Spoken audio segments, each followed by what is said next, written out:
Hi everyone. For those that may not know me, my name is Stephen Bangs, and I'm part of the PowerConnect software development team at Software One. I actually am really excited to talk to you today a little bit about what our new product features are and exciting new things that we have coming up in our roadmap. I have a very close experience working with RHONDOS over the past 5 years. Prior to joining the Software One team, I was actually a RHONDOS customer at 3M, where I was engaged in reducing unplanned downtime and executing a number of use cases in the IT operations and business process space.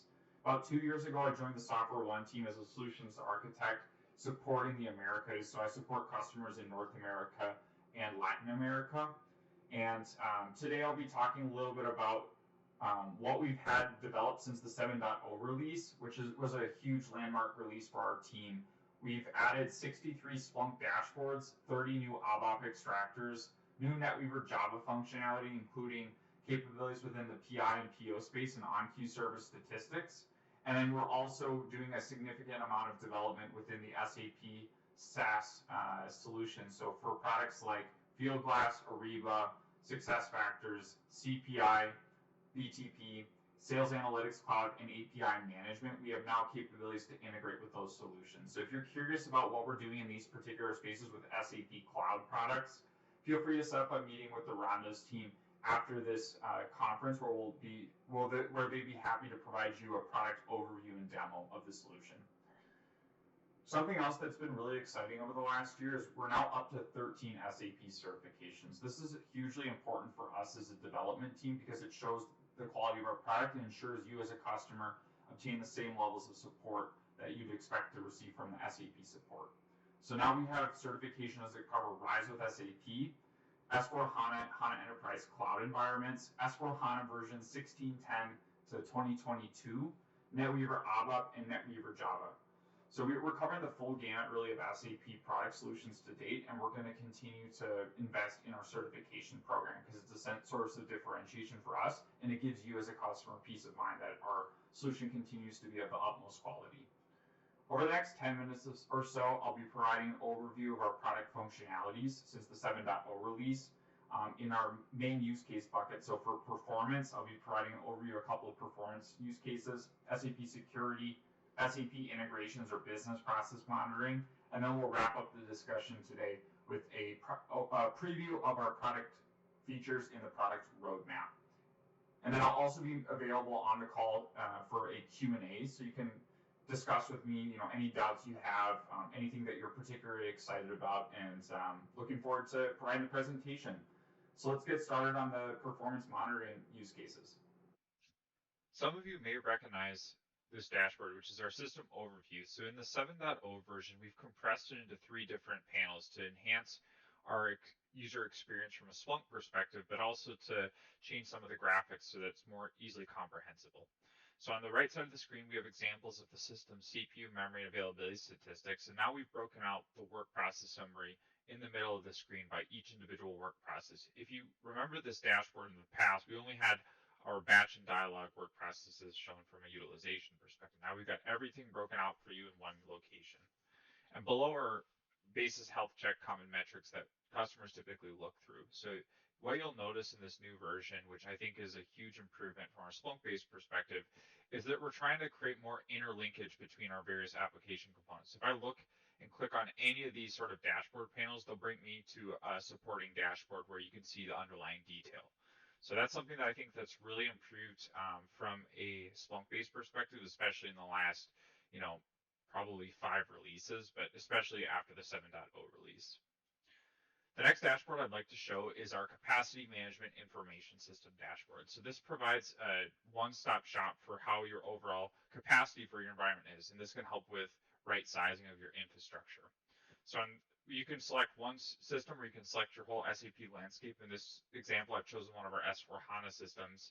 And what I like about this is you can click through any of these sort of panels, as I mentioned previously, to see the underlying details. So if I want to, for example, click on my capacity from a file system perspective, we're brought into our new file system dashboard where we're able to basically look at the utilization of particular directories from a file system perspective, but also forecast when they're set to fill in the environment. So for example, I can see that this file system in my HANA for my HANA DB is going to fill up on April 25th. So in this sort of scenario, you can create a proactive alert to alert yourself before these directories fill up, and we're using machine learning in order to do so. So using the Splunk machine learning toolkit. Probably my favorite dashboard of all the dashboards that we've built in the last couple of releases is this stats end user monitoring dashboard. So stats is the replacement after NetWeaver 7.5 for the STAD transaction. And what I like about the transaction in particular is it shows the response time across infrastructure, application, and front end statistics. So if you have users that are complaining about, performance for a particular transaction, you can click on any of these users and user sessions based on the terminal ID to see the underlying detail of where it's taking the most time. So for in this instance, I can see all of the entities or transactions or programs that these users are running, what sort of session it is, and I can click through to see the underlying detail based on the dialogue steps being performed, and I can isolate where it's spending the most time. So Igor in this case is in the SE24 transaction. I can click this particular response time, and I can see a breakdown on the right side of the screen as well as at the bottom of where it's taking the most time. So in this particular instance, it's all of the time is being spent in the work process. So from a troubleshooting perspective, that's where I would start. But similarly, you could do it for the network as well. Something else I like about the stats transaction too is the capability to look at Fiori front-end application performance. So here's an example of a Fiori statistics overview dashboard that we've built. And once again, you can drill through any of these sort of high-level components to see the underlying details. So for example, if I wanted to look at this application ID, I can look at my end-to-end response time. I can tell you what the front-end step of what's being performed. This is the application ID all in one spot. Let's now move on to security. One of my favorite security dashboards actually from the 7.02 release would be our SAP Security Notes dashboard. So within this dashboard, utilizing our new rule processing framework, we're able to identify SAP notes that are applicable to individual SAP systems based on the priority. So you can think about this as the monthly SAP security note release. So what we can do is we can click through here to see in particular what's the priority of particular vulnerabilities, for example, associated with a particular SAP note. And what I really like about it is if you're logged in via the SAP support launchpad, you can click any of these notes to see the underlying detail and be directed specifically to the security note for which you need to apply the changes. So this is a great method by which we can identify potential vulnerabilities in the environment, and these rule sets will be updated as part of our release cycle. So that's something to look forward to if you're looking at the 7.02 release. We also have a dashboard, particularly for sensitive authorizations. So we come with a default configuration in the ABAP environment of potential authorization object combinations that are sensitive. And then we even provide an underlying detail of specifically which users are assigned to them, what's their user validity date, when they were last changed, etc., in one location. So this is a quick way to get out of the box win in terms of your authorization objects assigned in the environment. And then I had mentioned the rule processing framework, which is a new capability that we're bringing to customers that we're going to continue to enhance. Within this functionality, as part of the 7.01 release, we released a new capability to do a security baseline check. So what this does is it scans your profile parameters, system settings, and then identifies potential risks in your environment according to SAP best practices, and then it indicates whether or not you're compliant or not with a particular rule. So if I hit on my non-compliant, you can even see sometimes there's SAP notes that are applied for the particular non-compliance rule. So this is something we're going to continue to extend from a security capability perspective, but it provides a lot of out-of-the-box value to customers. And we also now have a dashboard for the SUIM, or as I like to call it, the SWIM transaction, where you can see all of the changes that have happened to users, to authorization objects, to roles, to profiles. So I think this was kind of a gap that we had before in the app, is we didn't have an out-of-the-box dashboard for SWIM, but we did have audit panels that were available in the security scorecard. So I'm really happy that we got this included. So you can basically see any changes made to particular, in this case, users in the environment in a system. You can see if they're being locked, unlocked, which user has changed it, what roles are being added if there's a role, and then how it was done. So that's something else that's really good from a traceability perspective is you can see who's performing the action and how they were performing the action, so you can restrict access going forward. For the next segment, I'd like to talk a little bit about our capability within the SAP integrations and business process space.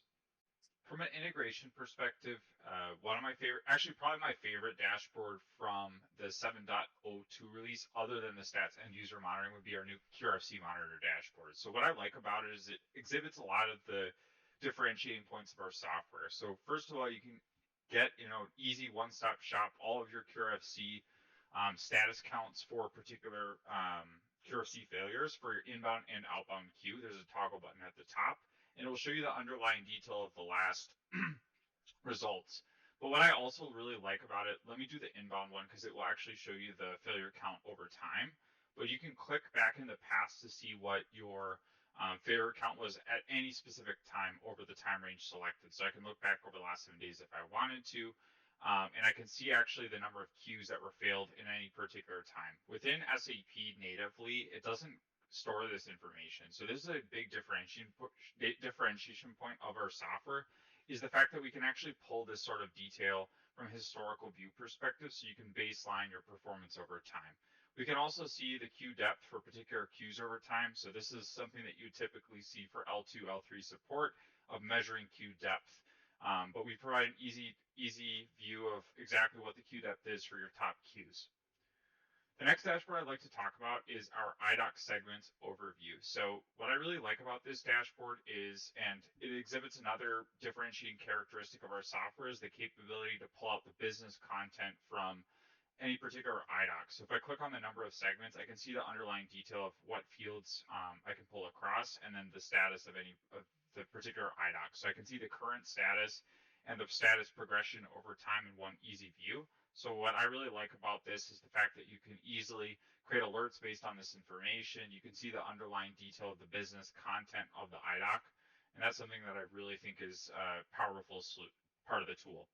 The next one I'd like to talk over is the transport overview dashboard. So this has been completely reworked as part of this new release. So I can see all of the transports that have been imported across my environment, and I can click into any of these systems to see the underlying detail of the import status, who exported the transport, who imported them, what type of transport they are, etc. So let me just click into the number of transports imported, and I can show you, for example, at a high-level summary, the various statuses across my entire SAP landscape. If there are any warning signs, right, I can look here. So you can see there's some imported with warning. And I can click here to see, for example, the underlying detail of exactly what was imported. So I can see when it was imported, what was included within the transport, and then also the objects that were modified. So that's something that I think is really cool. It's been reworked in a way that's very easily understood. And I hope that you guys like this and consider upgrading to the 7.02 release to take advantage of these new features. And then another capability that we added within the PIPO performance monitoring space, which I think we do really well as well, is the capability to provide high-level summary statistics of how our various channels and integration scenarios are doing. So this provides you high-level statistics of the average processing time in terms of milliseconds of the particular messages, how many messages were processed. And then if you dive in for the particular time interval, you can see the underlying detail of what the performance is for an individual scenario. So what I wanted to mention here is this actually was a requirement by one of the RHONDOS customers. And we as a product team are very receptive to any feedback or capabilities that you'd like to have included in the product. So please continue to provide feedback to the RHONDOS team of solution capabilities that you'd like to have added to the roadmap. And we'll make sure that we can get them included and prioritized into our product. So speaking of product roadmap, I'd like to talk a little bit about what are some of the new exciting features that we have in the product roadmap, and then we'll transition to questions. The first product feature that's really exciting that we're debuting for our ABAP solution will be configuration synchronization across your landscape. So the idea here is we'll have a centralized SAP system within your environment that will distribute the configuration of the PowerConnect application of the various config tables like metric filters, group definition across your entire landscape. So let's say you have a one gold gold version of your configuration that you'd like to distribute, this is something that will provide to reduce administrative overhead of configuring the PowerConnect application. We're also going to be providing a log analyzer, which will analyze messages from application server logs and provide an output of the most common issues and solutions with SAP reference documentation with a link to the SAP note. So this will be helpful because it will provide you an easy to read output of all of the issues that you're having within your application without having to manually look through the application server logs. We're also going to be providing a web service in the more long-term future, which will allow for downloading, configuration files that will provide somewhat like the rule processing framework that I showed you earlier today, the new software packages, etc. So this is something that's more in the long-term future, but it's going to help you as a customer get the information you need faster for software files, license keys, config files, etc. So we're really excited about that more in the long term. We're also going to be extending product support for our SAP Cloud SaaS products to Concur. So the idea here is that in the mid to long-term future, we'll provide some sort of capability to integrate with Concur, which is a very common expense management platform. So with that, I'll wrap up the product roadmap discussion and open it up for questions. Thanks so much for the opportunity to speak with you today.